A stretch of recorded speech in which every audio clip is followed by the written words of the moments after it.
तेरी 5 गेंद ज्यादा है,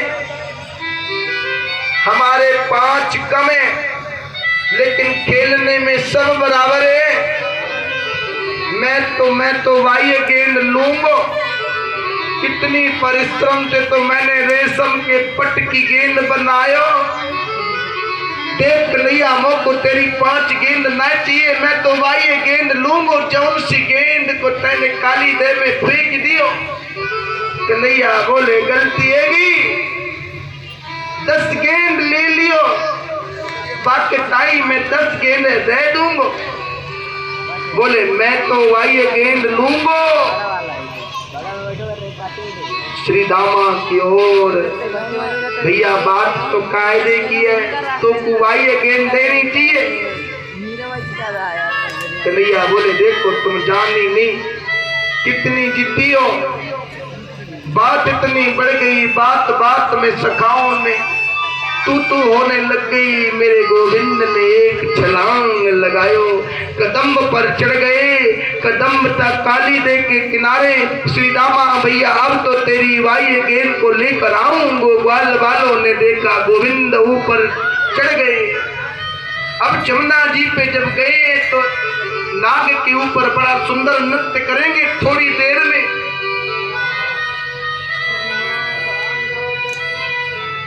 थोड़ी देर में इतना दिव्य नृत्य होगा, अभी थोड़ी कथा चलेगी। कृष्ण बोले श्री दामा अब तो गेंद लेकर आऊंगो। सखा बार बार प्रार्थना कर रहे हैं, हाथ जोड़ रहे हैं, बंधन कर रहे हैं, लेकिन गोविंद ने नहीं सुनी। ब्रजवासी बोले अरे लाला नीचे आ जा। मेरे गोविंद ने नेत्र बंद किए, छलांग लगाई काली दे में। सुखदेव जी कहते परिचित जैसे ही बाल कृष्ण प्रभु ने यमुना में छलांग लगाया, महल में बैठी माँ यशोदा के हृदय में धक सी आवाज गई। मैया बोली मेरे लाला कहाँ है आज बिना पूछे, कहाँ गए हो मैया। यशोदा तुरंत घर से निकली, बाहर द्वार पर आई। बाहर जो भी गोपी मिले उससे पूछे तुमने मेरे लाला को देखो। गोपी बोली हमने तो ना देखो, आप तो ये होगो। एक सखा मिल गए और लाला तने कन्हैया को देखो। हाँ मैंने ना देखो। नंद बाबा बोले कहाँ बात है। मैया बोली आज सवेरे से लाला ना दिख रहे। जैसे ही घर के बाहर निकल कर यशोदा गई तो सामने से बलराम को आते देखा। मैया ने कहा बेटा बलराम लाला कहाँ है, कन्हैया कहाँ है। बलराम ने तो कहा वो तो खेल में गयो। अरे तू बाके संग क्यों ना गयो। बलराम बोले मैया वो मोकू लेके ही ना गयो, वो तो अकेले ही गयो। यशोदा धड़ाम से जमीन पर गिर गई। बोली बलराम तू नित्य आय कर मोत शिकायत कर तो मेरे कन्हैया की, आज तू बाके संग खेल में ना गयो। बलराम रोज कहते मैया तू लाला को ही समझे, बड़ो उदम मचावे, तू लाला को कभी ना डांटे, लाला को नित्य भोजन करावे, नित्य खिलावे, तू मोते प्रेम ना करे।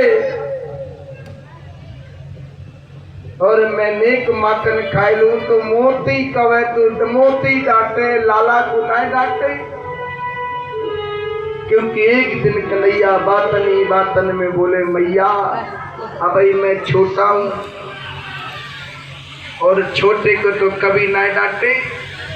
आज वो ठीक ना रहे हो, तू तो कन्हैया कन्हैया चिल्लाए रही है, कन्हैया आ जाएगो। और जिस समय पता लगी है कि कन्हैया यमुना जी में कूद गया है, मैया यशोदा के आंखों से अश्रु का प्रवाह होने लगा है। मैया यशोदा के प्राण हृदय में लटक गए। माता यशोदा ने उन सखाओं से पूछी अरे भैया मेरे लाला कहाँ है, मेरे कन्हैया कहाँ है। एक सखा को होश आयो, बोलो मैंने बहुत मना करी, कन्हैया मानो नहीं यमुना में कूदो। बलराम जैसे तैसे सबको रोकते, मेरी बात को सुनकर मैया लाला को कुछ ना बिगाड़ सको।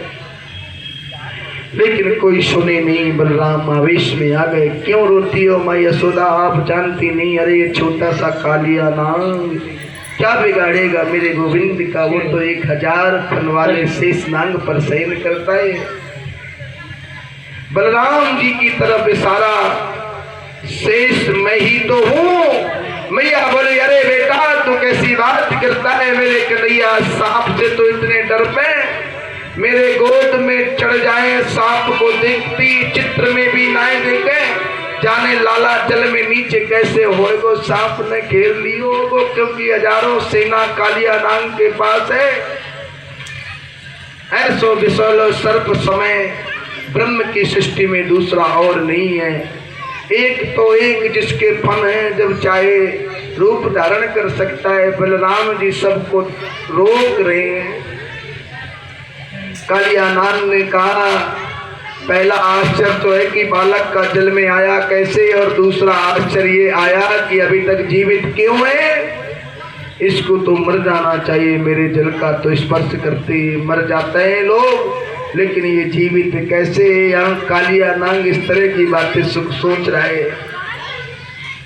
गोविंद की झांकी को देखता है, बड़ा सुंदर वर्णन है। अतसी के फूल जैसी श्याम वर्ण की जिब क्रांति, कानों में जिनके कुंडल झिलमिला रहे हैं, बड़ा सुंदर स्वरूप है। मंद मंद स्मित हास्य कर रहे हैं। फिर कहते हैं दुनिया के बच्चों की सुंदरता देखकर यदि मैं इस प्रकार छोड़ दूं तो लोगों के मन में मेरे प्रति डर खत्म हो जाएगा। गोविंद की झांकी को देखते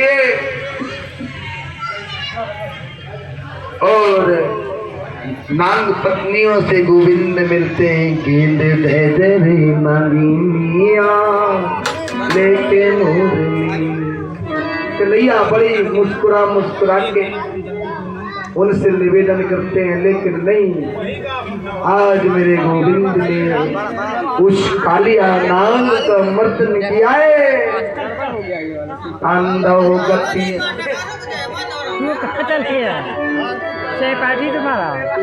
तांडव गति मुंडन पर नाचत बनवानी, तांडव गति भैया भी सोचते होंगे।